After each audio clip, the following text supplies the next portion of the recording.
Assalamualaikum warahmatullahi wabarakatuh. Di sini kami akan melakukan tidak dengan buah 14 Sungai Bau.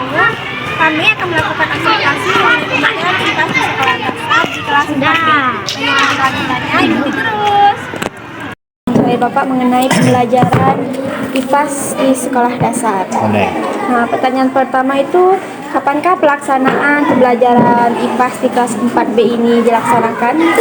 Mulai dari awal pelajaran masuk kelas 4, dari mulai kurikulum Merdeka. Jadi IPA ini, pelajaran IPAS ini dari mulai semester 1 masuk awal pertama. Kalau pembelajaran itu hari apa? Hari Senin, Rabu, sama Jumat.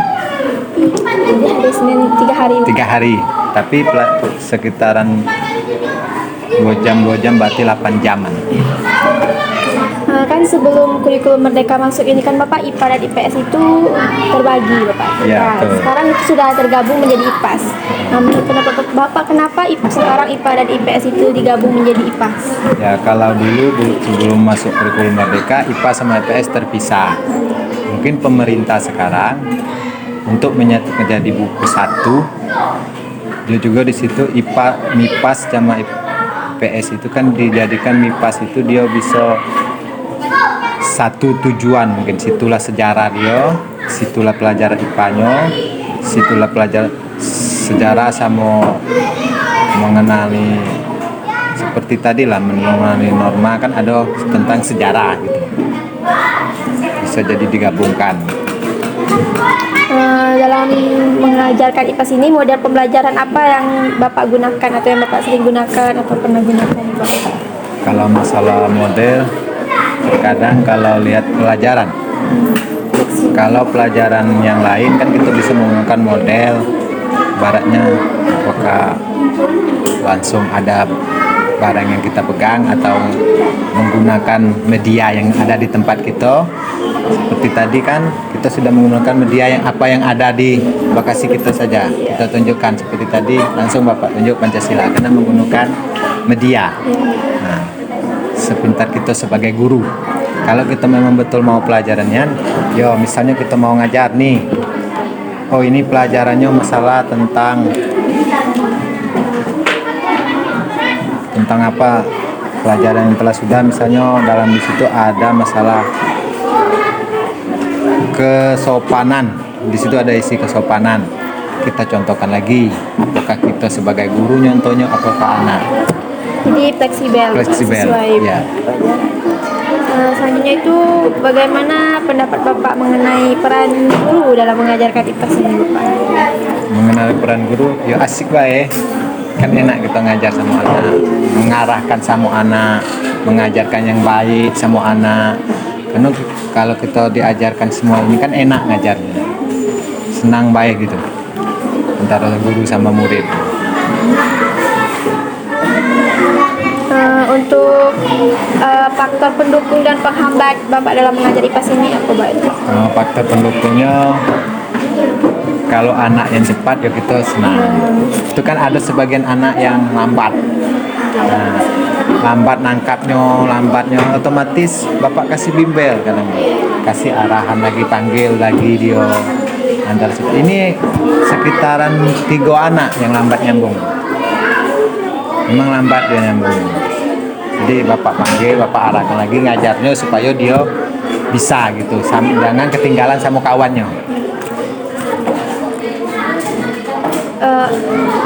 Untuk evaluasi Bapak, penilaian itu Bapak. Oke, evaluasi setiap penjelasan. Ini sekarang Bapak jelasin masalah tentang norma. Bapak kasih soal, Bapak kasih jawabannya 1 sampai 5 misalnya tentang masalah pelajaran tadi. Setelah itu, kalau dia sudah selesai menjawab, kita periksa. Setelah kita periksa, oh mana anak tadi yang tidak dapat, mana oh ini anaknya nilainya ini. Berarti yang kurang nilai dari, misalnya ada salah satu salah, oh berarti dia sudah dapat. Kan soal 5 kita konten menjadi 100. Berarti kalau salah satu berarti 80, berarti dia sudah menyambung. Kalau dia salah kelimanya berarti anak ini tadi tidak mendengar omong itu sudah lain. Jadi kita dapat langsung nilainya. Setiap kasih pelajaran kasih nilai kayak gitu. Jadi setiap pembelajaran itu selalu Dinilai. Karena masalah tuntutan kurikulum merdeka setiap hari kayak gitu nilai. Setiap hari. Setiap pelajaran pasti kasih nilai. Kasih pelajaran kasih nilai. Proses penilaian Bapak itu apakah selalu tertulis atau bisa lisan atau apa? Terkadang tertulis, kadang lisan. Lisan ya kita seperti lisan. Besok kita contohkan yang kita jelasin tadi. Nah, kamu misalnya Bapak buat apa contoh norma agama tadi? Tulis. Tadi ataupun omongan apa nilai agama tadi? Jadi bentuk lisan kan dia Bapak langsung tanya, dia langsung jawab gitu. Itu sudah masuk nilai. Oh, anak ini aktif, oh anak ini tidak aktif gitu. Itu tadi pertanyaan terakhir Bapak. Terima kasih telah meluangkan waktunya untuk diwawancara. Assalamualaikum.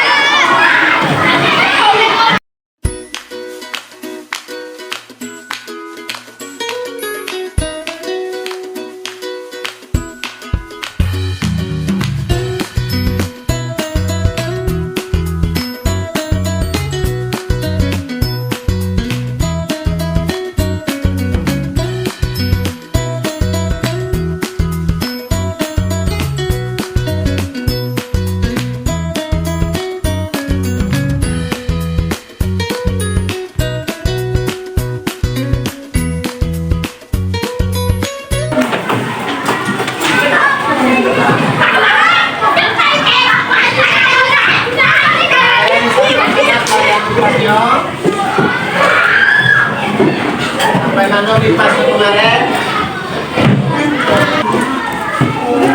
Sampai mana?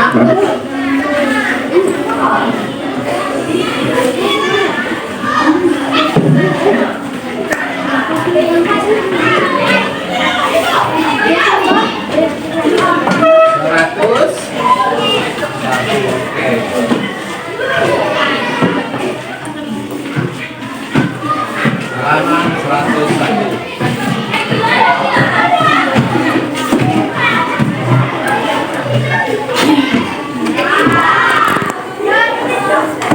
Berarti kita sudah kemarin mempelajari apa?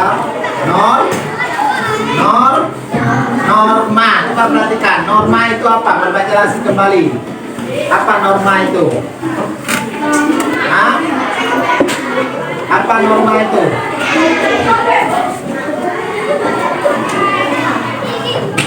Apa?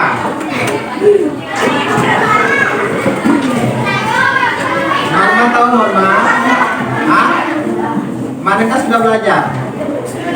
Coba kamu buka halaman 10.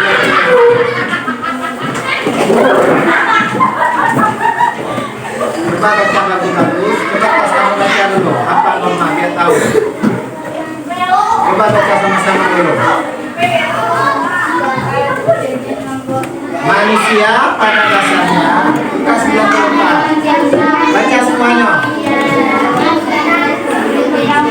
Ulang kedengaran. Ulang dari awal. Dan itu yang namanya rumat. Coba ulang dari awal. Kayak Bapak jelasin lagi. Manusia pada dasarnya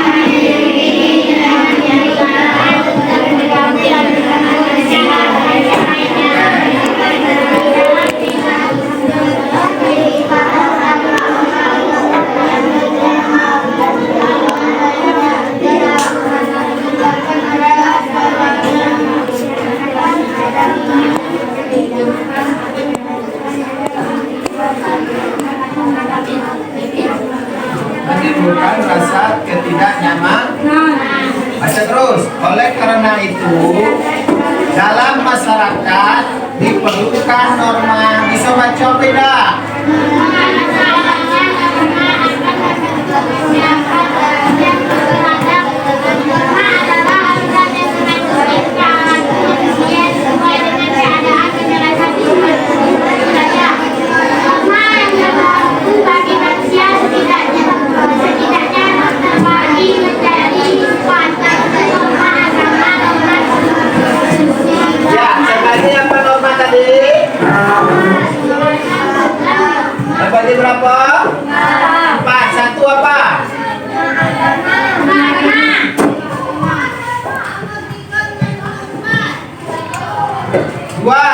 norma kesusilaan.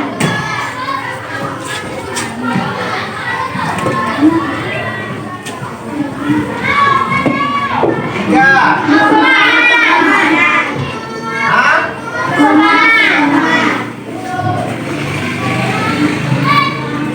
Empat.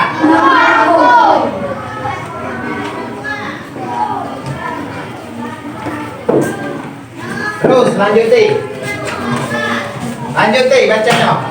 Contoh norma keluarannya itu mengucapkan permisi ketika memasuki rumah. Pada dasarnya norma berisi perintah atau larangan. Perintah merupakan keharusan bagi orang untuk berbuat suatu hal yang mendatangkan kebaikan. Terus. Sebaliknya larangan merupakan keharusan seseorang untuk tidak berbuat sesuatu karena akan mendapatkan hal yang tidak baik. Terus. Norma berupa peraturan baik tertulis maupun tidak tertulis. Peraturan tertulis adalah peraturan yang dibuat oleh negara atau oleh orang suatu tempat. Jika melanggar peraturan tertulis, maka akan dikenakan sanksi yang tegas, memaksa dan mengikat. Contoh peraturan tertulis adalah memiliki SIM dan STNK ketika mengendarai kendaraan bermotor. Peraturan tidak tertulis adalah peraturan yang dibuat oleh manusia dan disesuaikan dengan kondisi masyarakat atau daerah setempat. Jika melanggar peraturan ini, maka akan mendapat sanksi berupa teguran, tindakan hukum atau perasaan menyesal pada diri sendiri. Peraturan tidak tertulis adalah adat istiadat. Oke, perhatikan Bapak. Contoh dari norma agama tadi. Perhatikan, Bapak jelaskan kembali pelajaran yang lalu. Kalau kamu kurang paham. Contoh norma agama. Kita agama berapa di negara Indonesia ini? 9. Agama apa be? Bukan sampai 9. Penganut apa be? Coba kita hitung. 1, 2, 3, 4, 5, 6. Bagus.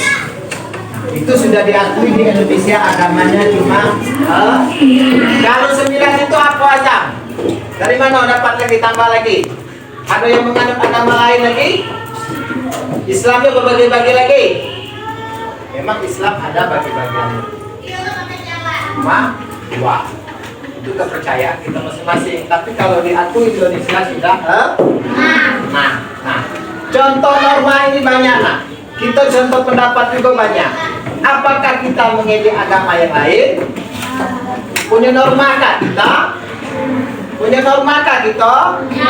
Kalau punya norma, orang itu Kristen, sebayangnya kayak gini. Itu kan anutan dia, ajaran dia. Kalau ajaran agama lain, kalau kita ngejek, apa Islam itu ngatung-ngatung, marah dah kita? Marah dah? Begitu juga agama yang lain. Kenapa agama Hindu itu lekor lagi menghadap asli baik? Dia kepercayaan dia. Jadi makanya dibilang ada norma-norma ini kita kesisian kita sebagai agama antara agama satu dengan yang lain. Nah, di sini kalau kita saling mengejek, berarti otomatis apa kita selalu? Apa yang akan terjadi?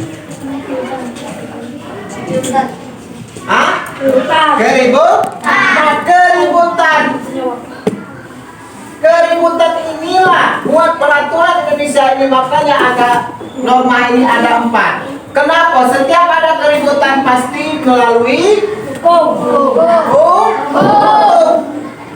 Contoh, orang Hindu mengejek kita lalu laporkan ke hukum. Dipanggil oleh orang sidang berapa dia hukum mengejek agama. Sekarang ada hukumannya. Makanya Indonesia ini buat 4 ini.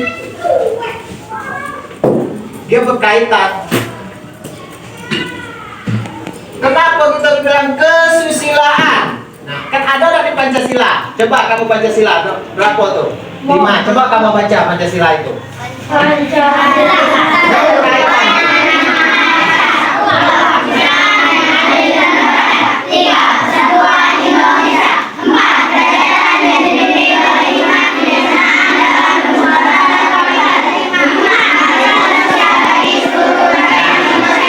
Kesusilaan, ya kan?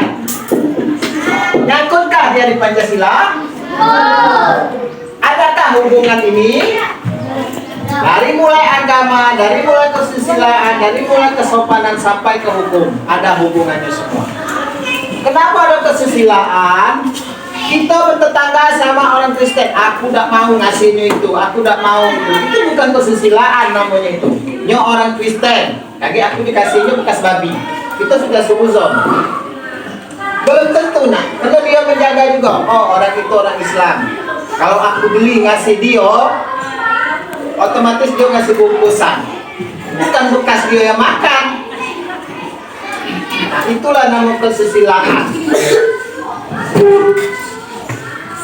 Kalau kita beribut terus antara satu sama lain ini, nanti kesudahannya. Tidak ada yang pernah bersatu ini. Ribut terus. Tetangga dulu, tidak usah kita jauh-jauh. Itulah perbedaan norma ini. Inilah yang menjaga norma ini. Kesopanan. Masuk kita kesopanan. Kita sebagai orang Islam, kita kalau masuk ke agama lain, kita masuk rumah orang lain, jangan wassalamualaikum. Kesopanannya apa? Kita ada tata caranya. Apakah kita lewat nunduk? Apakah kita permisi? Kalau kita sesama agama kita, kalau masuk rumah orang apa? Assalamualaikum. Seperti itu. Itulah nama kesopanan. Jago segala hal. Ini enggak datang terlambat. Tuh nyelonong. Masuk terlambat. Tuh nyelonong. Sopankah itu? Seolah-olah nggak ada yang ngajak. Awak sekolah, anak sekolah, ngaji lagi. Begitu juga kamu ngaji sore. Ini ngaji sore berhubungan nak semuanya. Dari ini norma ini mulai kita berhubungan dengan semua masyarakat seluruhnya. Nah, ini hukum. Ya hukum, norma hukum. Ini banyak larangannya, banyak anggarannya. Dari kita sekolah ada enggak yang kena hukum? Contohnya apa? Meroyok orang itu di masyarakat oke boleh. Di sekolah yang kecil baik. Tinju sama kamu. Apakah guru tak lain? Otomatis kamu dipanggil ke kantor, ada hukum, panggil orang tua, apa sanksinya? Supaya tidak berkelanjut. Sama dengan sekarang. Apa? Kalau ngejek orang itu apa namanya sekarang? Ya, apa namanya sekarang? Oke, bahasa dusun. Bahasa Indonesianya apa? Bagus, dibully. Nah, itu sudah banyak lah yang terjadi dibully. Kenapa? Kau banyak agama dapat nilai penuh terus awak orang Islam, kau udah tahu baca Bismillah. Tidak boleh sebenarnya ngejek kayak gitu. Otomatis orang yang dibully itu otomatis minder. Tersendiri, ujung-ujungnya apa? Bisa stres, bisa bunuh diri sendiri. Banyak masalah dia bantu. Belum dia dari keluarga dia, belum dia dari sekolah kamu ejeknya, belum lagi dari yang lain. Inilah yang Bapak marahin, jangan ngibul orang. Inilah yang namanya norma ini. Banyak nah, norma ini banyak yang berhubungan sama kau. Kemarin sudah ada salah satunya itu, kamu bilang cinta. Terdiam dia, sekarang masih semangat dia belajar.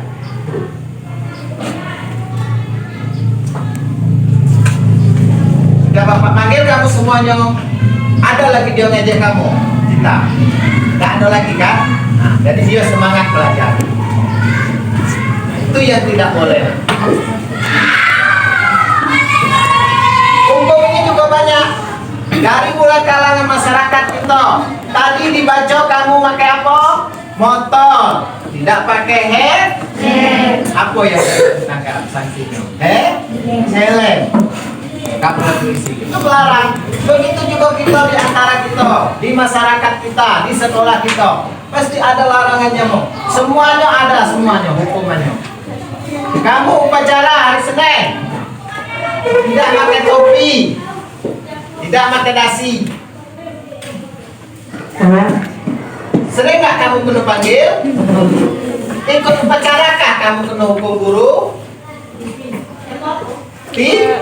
Otomatis dilainkan, dihasilkan kamu sendiri. Supaya apa? Itu adalah hukuman dari sekolah.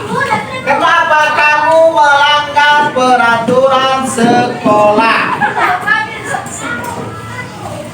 Hukum bukan hukum polisi mana?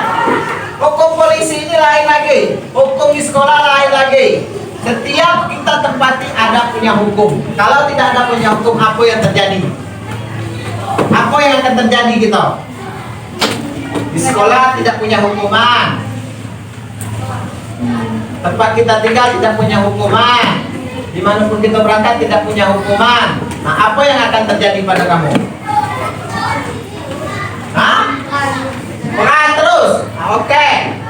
Setidaknya berperang terus. Setidaknya apa yang terjadi? Yang banyak adalah anak Indonesia sekarang banyaknya kurang kesosialan, kurang kesopanan.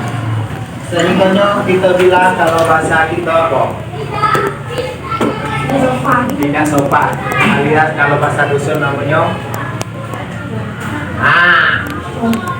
kalau kita bahasa Indonesia namanya kurang ajar. Kenapa? Karena tidak ada hukum nah. Sama orang tua masih barang panggil. Bapak mak itu lagi dipanggil, namun nyomnya dipanggil. Padahal bapak mamaknya yang melahirkan. Apa lagi sama orang lain? Di rumah kamu ada peraturan tak? Ada kan? Pasti ada semua peraturan. Kamu jalan terus siang, pagi, malam orang tua gaduh nyari kamu. Mana yang sekolah, mana yang tidak. Ngaji sehingga lari. Otomatis kena panggil. Lagi di rumah ada peraturan, apalagi di sekolah. Itu. Kalau kita tidak punya hukum, tadi kita lanjut lagi, Bapak jelasin, semuanya akan kacau. Jangankan kita. Ribut setiap hari. Tempur setiap hari. Tetangga kita beribut setiap hari. Keluarga kita beribut setiap hari. Itu tidak ada punya hukuman. Tidak ada kesopanan. Tidak ada kesosialan. Tidak ada agama. Makanya kita dari sekarang yang namanya agama, makanya kita pelajari juga. Setidaknya untuk diri kita sendiri.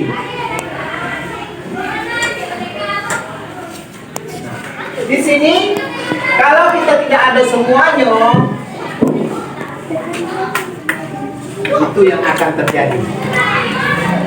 Kurang pantauan seorang tua, kurang pantauan guru, apalagi kurang pantauan selingkuhnya. Anak siano berlaku ini, ya pantauan orang, jauh sama orang tuanya.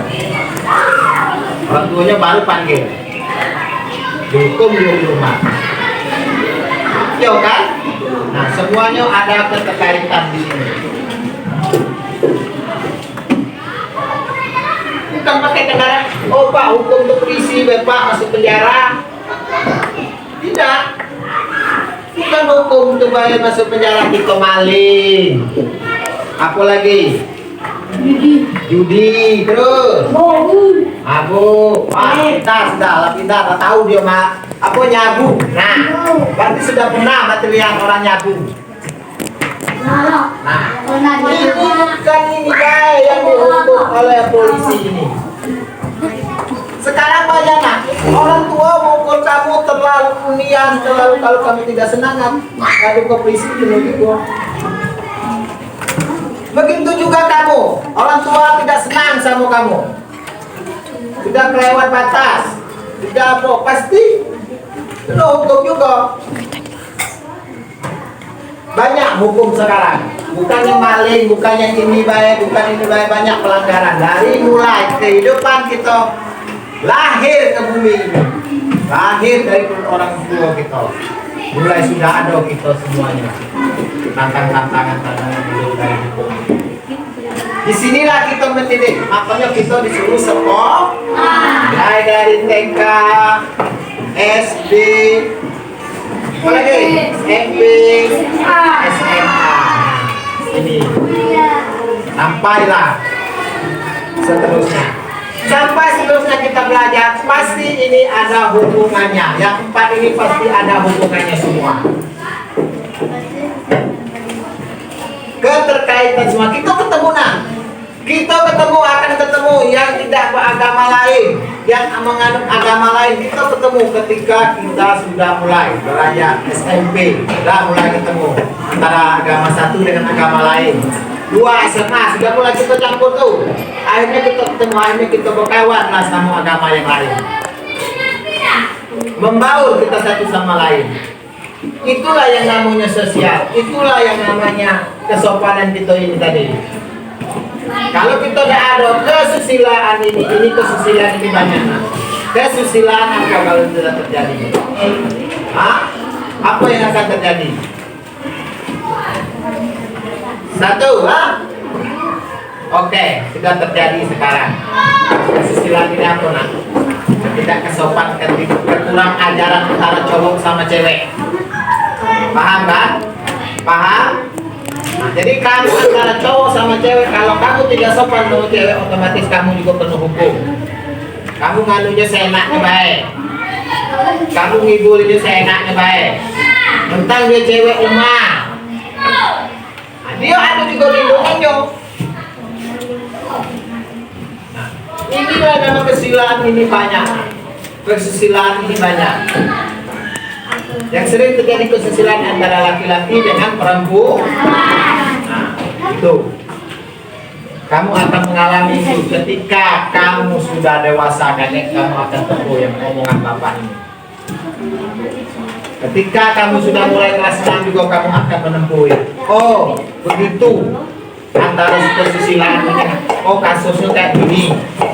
Oh, kasusnya kayak gini. Berarti kita tidak boleh melecehkan seorang perempuan. Kamu yang perempuan kasih baik juga sudah terhukum. Kalau dia tidak senang, kalau dia tidak senang, pasti kamu penuh hukum ini banyak. Bukan kamu mau. Kamu buat jawaban, kamu baca bagus, kamu buat jawabannya baik. Jawabannya kerjakan. Dibaca, kerjakan, ditulis. Hasil perhatikan, kau jangan lagi dengan kau anak baru.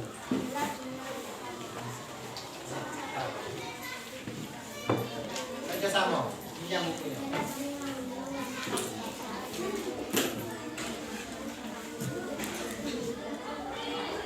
Jawabannya yang ditulis. Baca jawabannya bertulis. Apakah ada hubungan penjelasan Bapak tadi?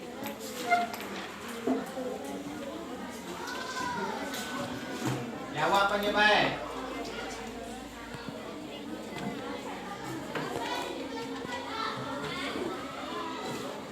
Baca bagus-bagus jawabannya.